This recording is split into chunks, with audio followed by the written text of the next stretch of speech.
Assalamualaikum warahmatullahi wabarakatuh. Okey, kembali lagi dekat channel aku Macam biasa, channel aku tak ada GPS ni semua, tak ada. Cuma pemasangan enjin lah, daripada A to Z sampai dia hidup lah. Okey, dekat depan ni enjin 4 valve yang episod sebelumnya, yang 54 head 4 valve. Okey, kat sini dia menggunakan magnet daripada ni daripada Leo nampak. Leo yang dia datang dah apa siap pun semua. Leo punya magnet lah, korang faham lah. Kalau korang pergi tengok dekat Shopee pun bersepah dia jual Leo punya magnet ni, okey lah. Ni pun dah banyak orang pakai Leo punya magnet ni. Okey, macam biasa blok dia dengan spacer dia aku dah terangkan dekat episod sebelumnya Okey, yang ni time engine aku pakai 92. Okey, carburetor dia menggunakan dari brand BRT Superflow, tak silap aku ni.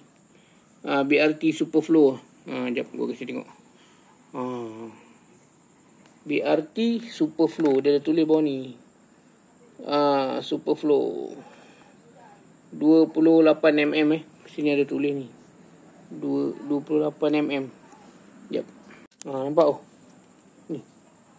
28 mm Superflow Okey, motor ni tak adalah apa. Motor ni motor sebenarnya motor Demak apa, bukan nama.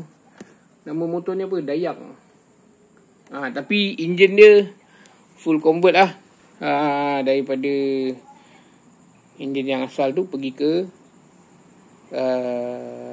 Class 1, lepas tu masuk Grand Sub.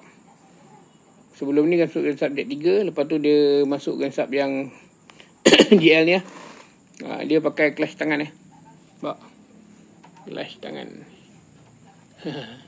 Dia menggunakan clutch tangan. Yang ni motor ni dah siap, dia guna tengkuk ni semua. Ni tengkuk ni tak silap aku beli head dapat beli head dapat semua ni. Okey, kejap lagi kita akan start lah. Enjin ni semua dah start dah. Dia punya minyak hitam semua dah naik tak ada masalah apa. Cuma aku malas nak buka pastikan dia minyak hitam dia, kalau kau nak tengok dia macam biasa je. Macam apa ni, macam 2 valve Macam mana 2 valve, macam mana dia memancut kat atas ni semua. Memang macam tu lah dia punya pancut tu. Okey, kejap lagi kita start, aku belanja bunyi. Okey, yang ni penampakan daripada sebelah sini Okey, yang ni dia punya clutch. Dia punya clutch ni semua dah siap ni, tinggal nak apa je. Tinggal nak sesuaikan aja, nampak. Ni aku cuma buat dia punya enjin ni lah, macam dia punya plug pun pakai plug LC. Itulah sedikit. Lagi satu dia punya exhaust dari brand CJ Epo CJ Epo apa benda Epo bike CJ Epo. Nampak bracket pun dah ubah, dia beli yang CNC macam tu. Okey lah, macam ni rupa enjinnya apabila aku dah sangkut dekat motor Demak ni. Apa, DY90 ni.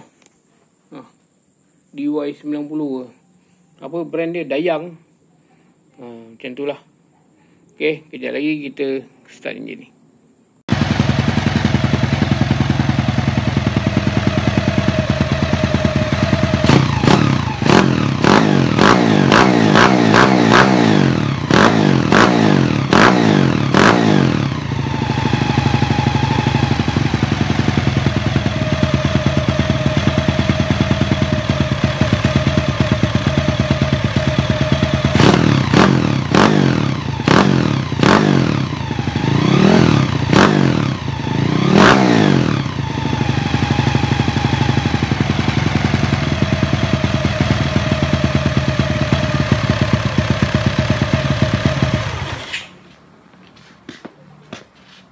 Macam itulah sedikit sebanyak tentang motor ni.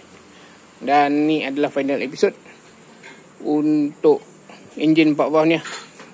Next aku akan buat 4 valve juga, tapi SW Poh punya head Yang ni red Leo. SW4 kena modify sikit lah, sebab dia punya cam tak ada. Jadi cam tu kena buat lain lah. Okay, boleh tengok lah. Kalau korang nak buat spek macam ni, boleh tengok video aku dan ikut je. Tapi dekat Havelock ni modal dah keras ni. Macam tu lah sedikit sebanyak tentang motor ni.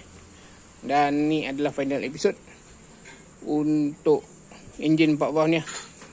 Next aku akan buat 4 valve juga, tapi SW4 punya head lah.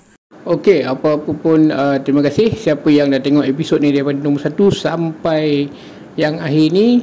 Dan di episod yang lain aku akan buat enjin-enjin yang lebih lagi lah, insyaAllah. Okey, sehingga kita berjumpa di lain episod. Assalamualaikum. Bye-bye.